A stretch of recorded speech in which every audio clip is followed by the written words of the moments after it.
Pemirsa, langsung saja kami akan mengajak Anda untuk mengetahui bagaimana kondisi di DPR RI saat ini tengah membahas masalah gas LPG 3 kg yang akan disampaikan oleh Wakil Ketua Komisi 12 DPR RI. Persiapan yang lain, maka terjadilah kekacauan sehingga masyarakat yang memerlukan LPG 3 kg itu lantas menyerbu pangkalan.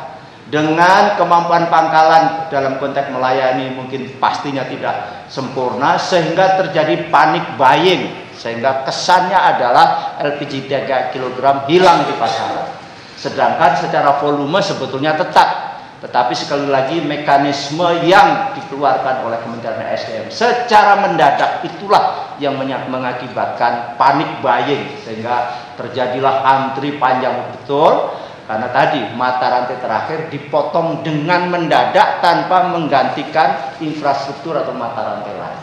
Dan akhirnya dikoreksi kebijakan itu atas perintah Presiden, maka tetap dibuka mata rantai terakhir itu pengecer, hanya diformalkan fungsinya menjadi sub pangkalan, di mana nanti akan mengidentifikasi bahwa barang subsidi ini harus sampai by name by address. Kenapa lagi-lagi ini dialamatkan atau yang berhak membeli LPG 3 kg itu hanya orang tidak mampu dan UMKM. Itulah fungsi nanti sub pangkalan, itulah yang mengidentifikasi sekaligus pembelinya. Jadi kita terima kasih bahwa telah dipulihkan kembali oleh pemerintah dalam hal ini Pak Prabowo, sehingga sesuatu yang haru biru dalam utamanya 3 hari terakhir ini insya Allah mudah-mudahan sudah kembali normal. Sekali lagi kritik kita kepada Kementerian ESDM selaku regulator dan juga pembuat kebijakan agar hati-hati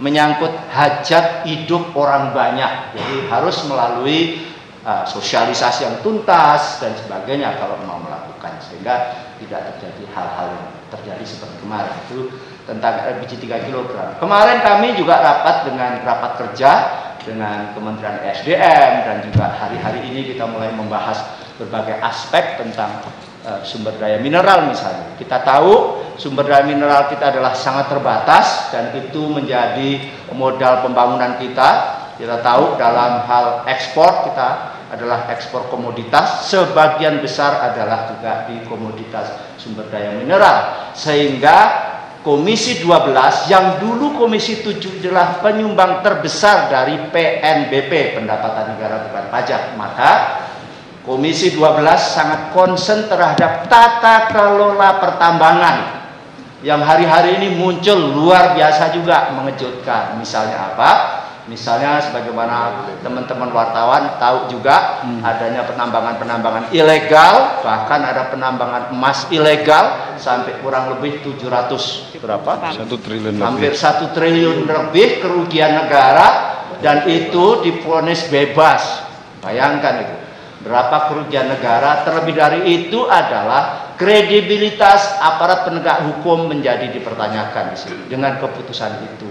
Itu juga kemarin kita sampaikan di depan SDM, dan sehingga ini memerlukan perhatian yang sangat-sangat khusus. Sekali lagi, tata kelola pertambangan akan kita cermati dengan seksama di Komisi 12. Makanya sekarang ini hadir kami dari diskusi tadi, karena hari ini juga ada